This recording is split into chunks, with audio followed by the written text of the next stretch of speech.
আমি যখন বলতাম আমার লাশ দয়া করে আমার পরিবারের হাতে তুলে দিবেন, কোনো জবাব পেতাম না।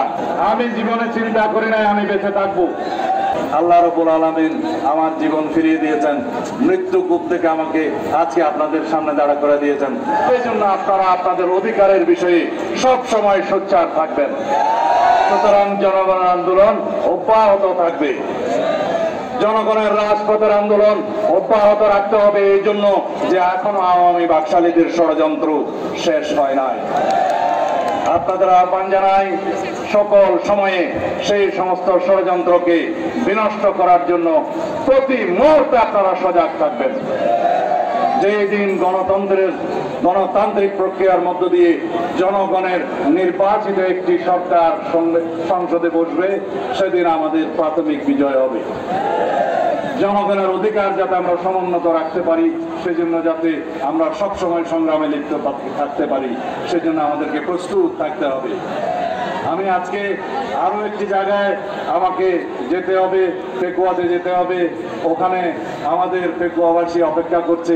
আপনারা যদি অনুমতি দেন, আমি আপনাদের অনুমতি নিয়ে রওনা হতে পারি। দেখা হবে ইনশাআল্লাহ।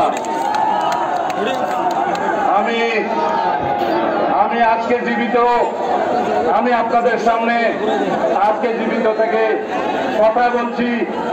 আমি জীবনে চিন্তা করি নাই আমি বেঁচে থাকবো। আমার দুটি কথা শুনেন ভাই বন্ধুগণ, আমার দুটি কথা শুনেন। আমি যখন শেখ হাসিনার মৃত্যু কূপে অন্ধকার গুহায় প্রতি মুহূর্তে মৃত্যুর প্রহর গুনছিলাম, তখন আমার হৃদয়ে ছিল এই চেকুরিয়া পেকুয়াবাসী। আমি জানতাম আপনারা আল্লাহর দরবার দু হাত তুলে আমার জন্য দোয়া করছেন। আমি যখন বলতাম আমার লাশ দয়া করে আমার পরিবারের হাতে তুলে দিবেন, কোনো জবাব পেতাম না। যদি আমার মৃত্যু হতো ওখানে, যদি তারা আমাকে হত্যা করত, তাহলে হয়তো আমি আপনাদের সামনে আজকে দাঁড়াতে পারতাম না। আল্লাহ রাব্বুল আলামিনের ফয়সালা উত্তম ফয়সালা। আল্লাহর দরবারে অশ্রু সজল নয়নে প্রার্থনা করতাম, ইয়া আল্লাহ, তুমি কি আমার কবর আমার ওয়ারিসদেরকে দেখাবা না? আমার কি বাংলাদেশের মাটিতে জানাজা হবে না? আল্লাহ রাব্বুল আলামিন কবুল করেছেন আপনাদের দোয়ায়। আল্লাহ রাব্বুল আলামিন আমার জীবন ফিরিয়ে দিয়েছেন, মৃত্যু কূপ থেকে আমাকে আজকে আপনাদের সামনে দাঁড়া করে দিয়েছেন। আমি অপরন্ত শুকরিয়া আদায় করছি আল্লাহর দরবারে।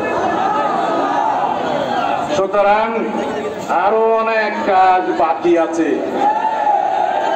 আল্লাহর হুকুম আছে, আল্লাহ আমাকে জিন্দা রেখেছে বাংলাদেশের মানুষের সেবার জন্য। আরো অনেক কাজ বাকি আছে। আপনারা দোয়া করবেন। দেখা হবে আপনাদের সাথে। আল্লাহ হাফেজ। বাংলাদেশ জিন্দাবাদ। নসরুম মিনাল্লাহ ওয়া ফাতুল করিম। বাংলাদেশ জাতীয়তাবাদী দল জিন্দাবাদ।